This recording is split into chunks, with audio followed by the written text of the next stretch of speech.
Not that they don't want to try, but it's difficult. And in order to occupy these countries, they need Islamophobia. These are dangerous people. They're evil people.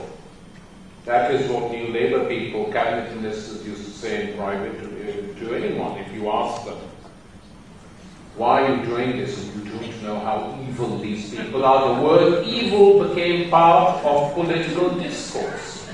We are fighting evil. The war of terror is a war against evil.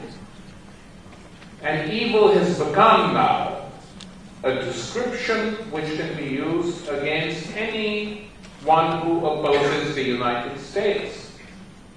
Hugo Chavez in Venezuela is regarded as evil. And it's interesting, when they attack Chavez, they say he's evil because he hates America, and he mixes with the wrong sort of people, and the people he mixes with are the leaders of Iran or Hezbollah or the Palestinians. And that makes him evil. And of course, behind this also lies now the absolute desperation with which the United States carried on backing the Israeli state, despite its policies and despite open crimes committed in public view. But they carried on defending them. And the fact that the Vavi Marmara was a boat in which there were Turkish citizens, that boat was targeted. They were Turks.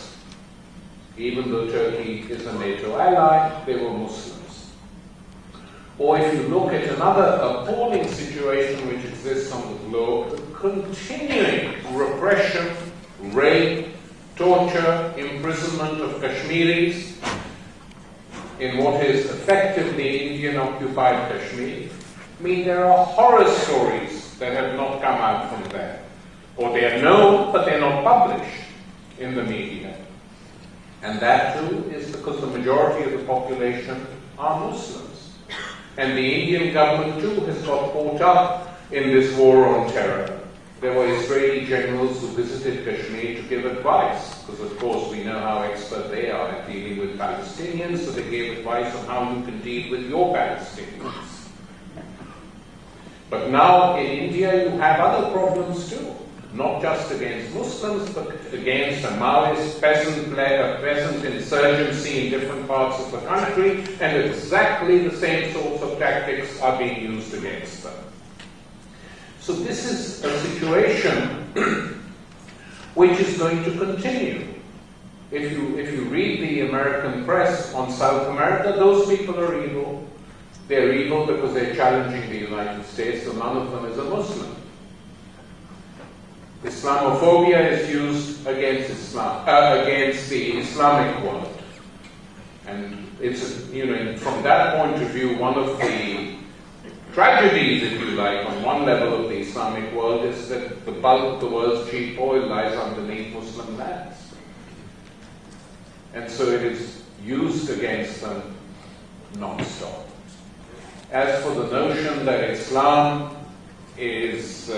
promotes terrorism, this is so bizarre and so pathetic that it doesn't even deserve a reply. But since this is so widespread, that somehow within, in the deepest recesses of Islamic culture, there is violence, it should be replied to.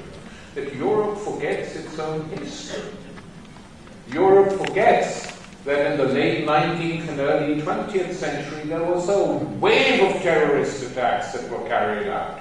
Presidents were killed, cafes were blown up, and the people who did it was a particular segment of anarchists. Not all anarchists, but a particular segment of anarchists who said this was the propaganda of the deed, and that this was how they would build a new world, through destroying the old, in a literal sense. That's how they used to justify it. Now, in attacking the Islamophobic tendencies, which I think we should do, there's absolutely no question about that in my mind. We mustn't forget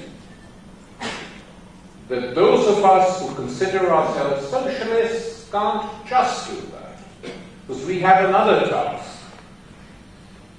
And that is to win people over to the ideas that the capitalist system is irrational, that the capitalist system essentially benefits a minority, that the capitalist system is prone to crisis, that the capitulation of social democracy throughout Europe to neoliberal capitalism has been a disaster for those who supported it, and that in the vacuum that exists, many things sprout, some bad and some good.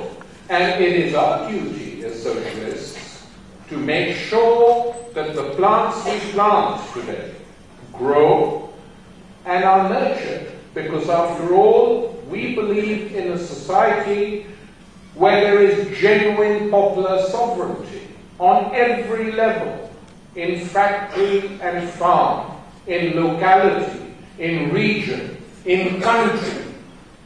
That is the socialism we believe in, and it is only through a system like that that many of the old cobwebs can be swept aside in a world which can't sweep them aside, and in a world which creates huge vacuums. All religions will try. Because Marx never simply said that religion is the opium of the people. It is, but he went on further in that paragraph and rightly pointed out that it is the heart of a heartless world and it is the side of the oppressed. And the communist and socialist movements and their collapse over the last 50 years has been a disaster. Rebuilding is going to take a long time. It's not going to be easy, but it has to be done. And that is our answer. It must always be our answer to those who seek shortcuts by small violent terror attacks on buildings or individuals. These things don't work. They're a 7-day wonder. They give ammunition to the enemy.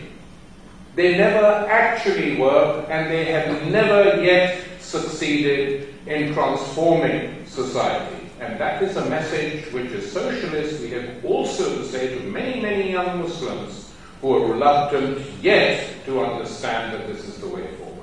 Thank you.